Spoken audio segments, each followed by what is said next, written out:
அனைவருக்கும் வணக்கம். இன்று இரு மகான்கள் பிரதிஷ்டை செய்த ஹோலே அனுமான் பற்றி தெரிந்து கொள்வோம். மத்தூர் நகரம் ஒரு அழகிய அமைதியான இடம். மகான் ஸ்ரீ வியாசராஜர் மட்டும் பிரதிஷ்டை செய்யப்பட்ட அனுமனை தரிசித்து வந்தோம்.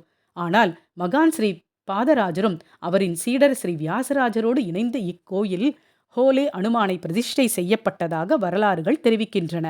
ஆம், ஒரு முறை குருவான ஸ்ரீ பாதராஜரும் சீடரான ஸ்ரீ வியாசராஜரும் சேர்ந்து இந்த மட்டூர் இடத்திற்கு தேச சஞ்சாரத்தை மேற்கொள்கிறார்கள்.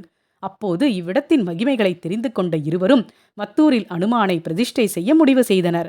அதன்படி அவர்கள் ஷிம்ஷா நதிக்கரையில் அனுமனை இருவரும் இணைந்து பிரதிஷ்டை செய்தனர்.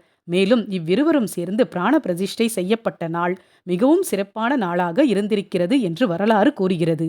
தற்போது இத்திருக்கோயிலில் ஸ்ரீ வெங்கடாஜலபதி சன்னதியும் ஸ்ரீ ராகவேந்திர சுவாமியின் பிருந்தாவனமும் உள்ளது. எந்த ஆடம்பரமும் இல்லாத எளிமையான கோயில் இது.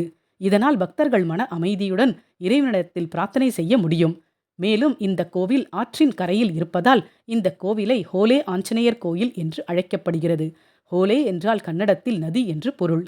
இங்குள்ள ஹோலே அனுமான் கௌபீனம் கோவணம் அணிந்திருப்பதை காணலாம். ஆகையால் அனுமனின் இரு வலிமை மிக்க தொடைகளையும் காணலாம். இதன் பொருள் அனுமனின் வல்லமையை காட்டுகின்றது. அவரது மார்பில் 3 வரிசைகளால் ஆன அழகான மணிகளால் செய்யப்பட்ட மாலை அலங்கரிக்கப்பட்டுள்ளது. ஹோலே அனுமனின் தோளுக்கு மேல் அவரது உத்திரியம் அதாவது அங்கவஸ்திரம் சாற்றப்பட்டதை காணலாம். மேலும் அனுமனின் இடது தோளிலிருந்து யக்ஞோபவீதம் பூணூல் காணப்படுகிறது. அனுமனின் 2 மணிக்கட்டுகளில் கங்கணமும் மேல் கையில் ஒரு கேயூரம் அணிந்துள்ளார்.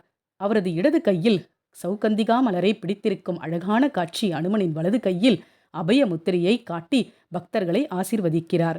அது மட்டுமா, ஹோலே அனுமனின் வாளின் முனையில் உள்ள மணி ஸ்ரீ வியாசராஜரால் பிரதிஷ்டை செய்யப்பட்டதை குறிக்கிறது. அதேபோல் சூரியன் சந்திரனின் காட்சி ஸ்ரீ பாதராஜரால் பிரதிஷ்டை செய்யப்பட்டதை குறிக்கிறது. ஆக இதனை வைத்து இரு மகான்களும் பிரதிஷ்டை செய்திருக்கிறார் என்பதனை உறுதி ஆகிறது. நிறைய பிரச்சனைகளுடனும் கனத்த மனதுடனும் வரும் பக்தர்கள் ஹோலே அனுமனின் வளாகத்திற்குள் நுழைந்தவுடன் இங்குள்ள இனிமையான சூழ்நிலை உங்களை அமைதிப்படுத்தும்.